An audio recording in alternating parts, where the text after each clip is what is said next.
Today, we're going to dive into a really dramatic chapter from the Hebrew Bible, Micah chapter 5. Seriously, it's this incredible journey that kicks off in a moment of total national crisis, just absolute humiliation. But then it pivots to one of the most profound prophecies of hope and restoration you'll ever read. I mean, the chapter just throws you right into it with this incredibly brutal image. A leader, a judge, being publicly struck on the cheek. This isn't just some fancy poetry, it's a raw snapshot of a nation hitting rock bottom, and it sets the stage for everything that comes next. So what's the backstory here? Well, picture this. It's Jerusalem, around 701 BC. The Assyrian Empire, which is the superpower of the day, has the city completely surrounded. The prophet Micah is describing a real-world disaster as it's happening, where Israel's own king is being mocked and humiliated by these invaders.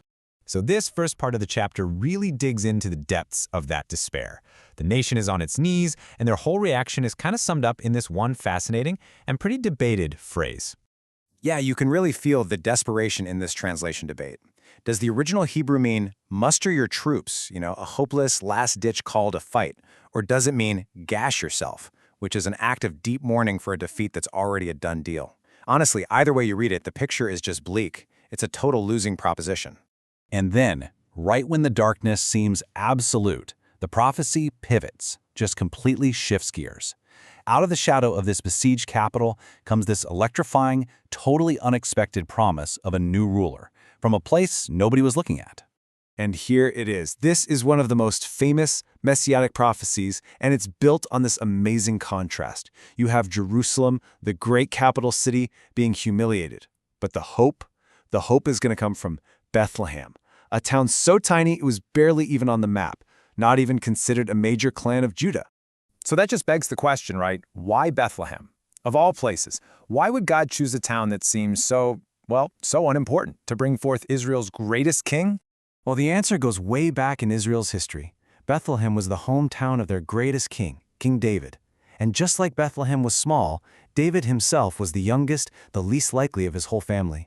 So what's happening here is God is hitting a theme he uses all the time. He chooses the weak and the small to do his greatest work.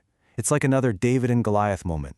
And get this, the Hebrew word used for this leader is Moshel. This isn't just a king who sits on a throne and wears a crown. The word implies a warrior, a conqueror, someone who is actively going out to battle. And it says his goings forths are from ancient times, from eternity. So this isn't just another man, he's an eternal, active warrior king. Okay, so what kind of king is this going to be? Well, the prophecy goes on to describe his reign, and it's a complete 180-degree turn from the corrupt leaders that Micah was always calling out. Instead of the oppressive, self-serving rulers they were used to, this king is going to be a shepherd. And that's such a powerful metaphor, right? It's all about compassion and protection and guidance. He won't be ruling with his own power, but in the strength and the majesty of God himself. And his whole mission is about restoration. He's going to gather the scattered remnant of his brothers, all the people who have been pushed into exile, and bring them all back together. Under his rule, they'll finally be able to dwell secure, not constantly afraid of being attacked. And his influence isn't just for Israel. No, the prophecy blows up to a global scale. It says this ruler will be great to the ends of the earth. And then there's this incredible line. He himself is their peace. Peace isn't just something he brings, it's who he is. All right, so now the prophecy kind of zooms out a little bit from the king to the people themselves, this remnant of Jacob, and it describes their really complex two-sided role among the nations of the world. So the remnant is described with two powerful metaphors that seem to completely contradict each other. On the one hand, they're like dew and showers, a quiet, life-giving blessing that spreads everywhere. But on the other hand, they're like a lion among sheep, a fierce, unstoppable force that just crushes its enemies. So, which is it? Are these scattered people supposed to be a blessing to the world or a threat to their enemies? The text seems to be pulling you in two totally different directions.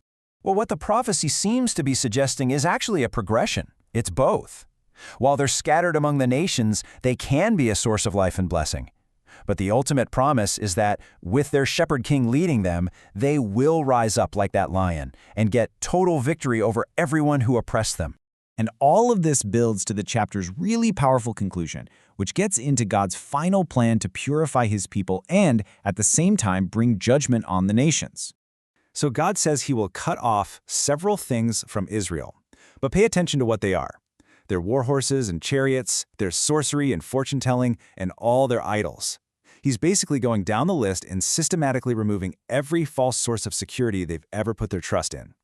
And this is so crucial. This isn't just about punishment. It's more like a radical reforging.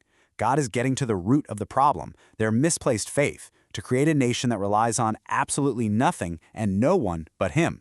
And then finally, the lens of judgment turns outward. Once His own people have been purified, God promises to execute vengeance on all the other nations who defied Him and hurt Israel. The very pride He just cleansed from His people, He's now going to judge in the world at large. And that leaves us with a really powerful question to think about. What would it actually look like for you, or for me, or for any society, to be completely stripped of all the things we rely on for security, our money, our power, our own ideologies, until the only thing left to trust is what's actually true and eternal? That's a profound thought to end on.